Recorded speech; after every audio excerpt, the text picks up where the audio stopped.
During the last month, occasions have arisen week after week in which small things have caused me to stumble in my walk with God.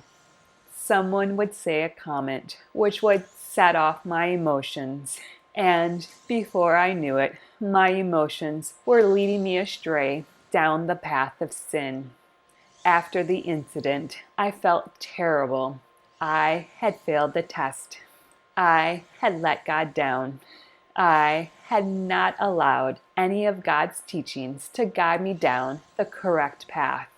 I was a terrible representative for God. Over the weekend, I was listening to a preacher who was talking about actively living each day for God. We need to be constantly meditating on Scripture and should be proactive in our lives. We need to be ready for situations and act before our emotions take hold of us.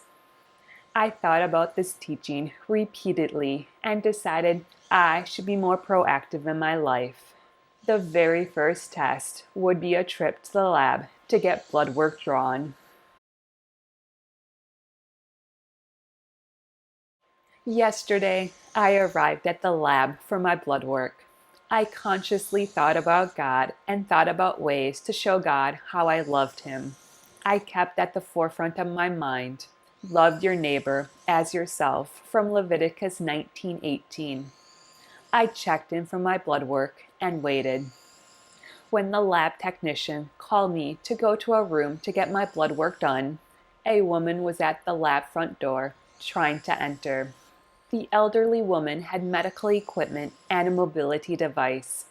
Although the lab technician was waiting for me, I decided to travel in the opposite direction to the front door and hold open the door for the woman. Once the woman was safely inside the lab, I then headed back toward the lab technician to get my blood work done. While entering my information into the computer, the lab technician asked me where I was on the lung transplant list. I knew at once the woman was making a simple mistake. She assumed since I was using a ventilator, I must have bad lungs. A lung transplant would remedy my breathing challenges. Although this may be true for some people, for me, my lungs are fine. I need a ventilator because my breathing muscles are weak. Getting a lung transplant will not improve my breathing issues. I could have tried to explain to the lab technician she was mistaken. I did not need a lung transplant. But I have learned from the past, correcting someone's lack of medical knowledge makes the person feel bad. So, instead, I chose my words carefully and said, I am not eligible for a lung transplant. This statement is 100% correct. I am not eligible for a lung transplant because my lungs are not the issue. You do not do a lung transplant on someone who has functioning lungs. But simply saying I was not eligible for a lung transplant allowed the lab technician to feel as though what she assumed about my health was correct. The woman told me she was very sorry I was not eligible to get a lung transplant. The situation passed without anyone's feelings being hurt. When I left the lab, I turned a corner to exit the building.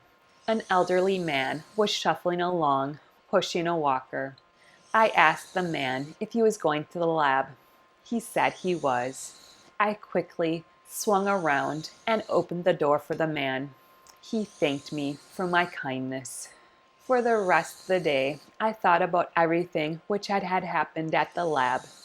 And for once, I did not feel terrible about anything which transpired. Instead, I was happy I was able to love my neighbor as myself to 3 different people. I smiled and thought perhaps I may have passed today's tests. Thank you so much for joining me. Please remember to like and subscribe down below. I hope you have a great day and a wonderful week. Bye bye.